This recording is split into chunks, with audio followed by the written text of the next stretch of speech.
Heart हर 1 minute लगभग 5 litre खून pump करके पूरे शरीर भर में फैला देता है। मतलब हर एक बीट पर, हर एक धड़कन में 70 ml खून हार्ट शरीर भर में फैला देता है।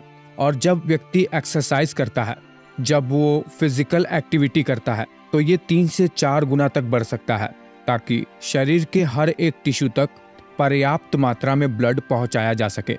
देखिए, जब हम अपने हार्ट को वर्टिकली सामने की साइड से कोरोनल प्लेन में काट लेंगे, तो तब हम हार्ट के अंदर के हिस्से को भी देख सकते हैं।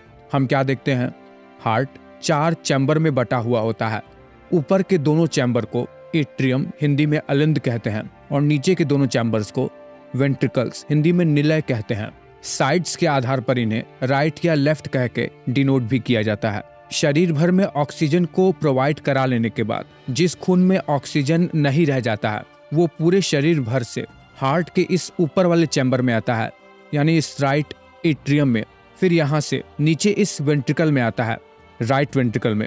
यहाँ से निकलकर फेफड़ों में ऑक्सीजन लेने को जाता है।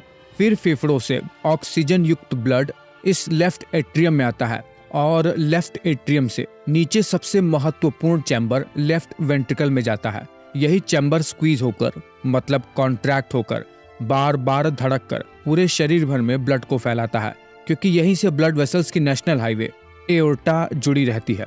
लेकिन देखिए, लेफ्ट वेंट्रिकल में जो ब्लड आता है, उसमें से कुछ अमाउंट में ही ब्लड पंप होकर पूरे शरीर भर में फैल पाता है।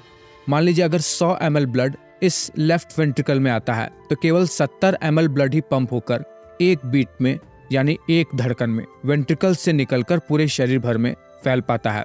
कहने का मतलब क्या है? केवल 70% ब्लड ही पंप होकर पूरे शरीर भर में फैलता है, जितना वेंट्रिकल में भरता है उसके सापेक्ष में। इसे स्ट्रोक वॉल्यूम कहते हैं। अब देखिए, अगर ये स्ट्रोक वॉल्यूम किसी भी व्यक्ति में 40% से कम हो जाए, मतलब अगर 100 ml ब्लड आ रहा है, उसमें से केवल 40 ml ब्लड ही इजेक्ट हो रहा है, या उससे भी कम, तो इस कंडीशन को हार्ट फेलियर के नाम से जानते हैं। कहने का मतलब यह है कि हार्ट फेलियर में हार्ट पर्याप्त मात्रा में ब्लड पंप ही नहीं कर पाता है, जितनी शरीर को जरूरत होती है। अब देखिए, हार्ट फेलियर कैसे होता है, इसके लिए आपको ये जानना पड़ेगा कि ये कितने प्रकार का होता है। ये 2 तरीके से हो सकता है। एक, जिसे कहते हैं डायस्टोलिक हार्ट फेलियर, जिसमें वेंट्रिकल्स के अंदर ब्लड पर्याप्त मात्रा में भर ही नहीं पाता है, क्योंकि इसमें वेंट्रिकल्स की वॉल मोटी हो जाती है और थोड़ी स्टिफ, यानी थोड़ी कड़ी सी हो जाती है, जिससे वेंट्रिकल्स का वॉल्यूम कम हो जाता है, ब्लड भर ही नहीं पाता है ढंग से। याद रखिएगा, डायस्टोल का मतलब होता है हार्ट जब रिलैक्स होकर नीचे वेंट्रिकल्स में ब्लड भरता है। अब दूसरा तरीका होता है सिस्टोलिक हार्ट फेलियर, जिसमें वेंट्रिकल्स की वॉल इतनी कमजोर हो जाती है, बिल्कुल पतली सी, मसल इतने कमजोर हो जाते हैं कि वेंट्रिकल्स अपनी पूरी ताकत से कॉन्ट्रैक्ट होकर ब्लड को पंप ही नहीं कर पाते हैं। यहाँ ध्यान रखिएगा कि सिस्टोल का मतलब होता है जब हार्ट की मसल कॉन्ट्रैक्ट होकर नीचे वेंट्रिकल्स में भरे हुए ब्लड को पूरे शरीर भर में फैलाते हैं। मतलब हार्ट की वॉल की दीवार का मोटा हो जाना या पतला हो जाना मेजर कारणों में से एक है हार्ट फेलियर के। अब देखिए, हार्ट की दीवार कमजोर क्यों हो जाती है, पतली क्यों हो जाती है? अगर हार्ट की दीवार को ऑक्सीजन की मात्रा और न्यूट्रिएंट्स पर्याप्त मात्रा में मिल ही नहीं पाता है, तो हार्ट के सेल्स मरने लगते हैं और ये दीवार पतली सी हो जाती है। और आपको तो पता ही होगा कि हार्ट एक मस्कुलर ऑर्गन है, एक स्पेशल किस्म की मसल्स होती है हार्ट में, और इसके दीवार के कमजोर होने का सबसे मेजर कारण है कोरोनरी आर्टरी डिजीज। इसमें हार्ट की ब्लड वेसल्स में प्लाक इकट्ठा हो जाता है, जो ब्लड फ्लो को रिस्ट्रिक्ट कर देता है। वही हार्ट की दीवार मोटी क्यों हो जाती है, इसे समझने के लिए आपको ये समझना पड़ेगा कि मसल अपने आकार को कैसे बढ़ाता है। देखिए, जब मसल में बहुत ज्यादा प्रेशर पड़ता है, बहुत ज्यादा उसे काम करना पड़ता है, तो मसल अपने आप ही अपने आकार को बढ़ा लेता है, खुद को तोड़ तोड़ कर। ठीक इसी तरीके से हार्ट के मसल को भी काम करना पड़ता है।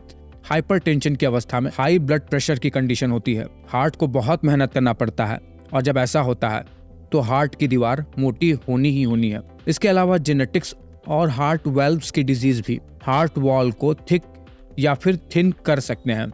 अब देखिए, ये जो हार्ट फेलियर है, ये लेफ्ट साइड में और राइट साइड में, दोनों ही साइड में हो सकता है। जनरली लेफ्ट साइड में जो हार्ट फेलियर होता है, वो कोरोनरी आर्टरी डिजीज या फिर हार्ट वाल्व में गड़बड़ी की वजह से होता है। जब ये लेफ्ट साइडेड हार्ट फेलियर किसी को भी देखने को मिलता है, तो ऑटोमेटिकली ही मैक्सिमम कंडीशन में राइट साइड हार्ट फेलियर देखने को भी मिल सकता है।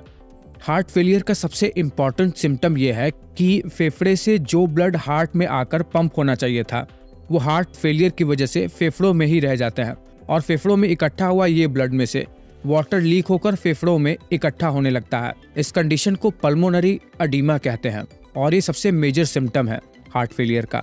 साथ ही साथ शरीर के दूर के ऑर्गन पर जैसे हाथ पांव में वहां पर एडीमा देखने को मिलता है, वहां पर भी स्वेलिंग देखने को मिलती है। गर्दन की नसें फूल जाती हैं क्योंकि वेन से ब्लड हार्ट में जाकर फेफड़ों से ऑक्सीजन ले ही नहीं पाती है, वो वेन्स में ही इकट्ठा होने लगती है। अब देखिए, कंडीशंस के आधार पर एक्सपर्ट ही बता सकता है कि इसे डायग्नोस कैसे करना है। वैसे generally MRI, CT scan, ECG, echocardiogram, blood test, exercise test, इन सब चीजों से इसे डायग्नोस किया जाता है और कंडीशन को समझने के आधार पर ही मेडिकेशन के थ्रू इसे ट्रीट किया जाता है।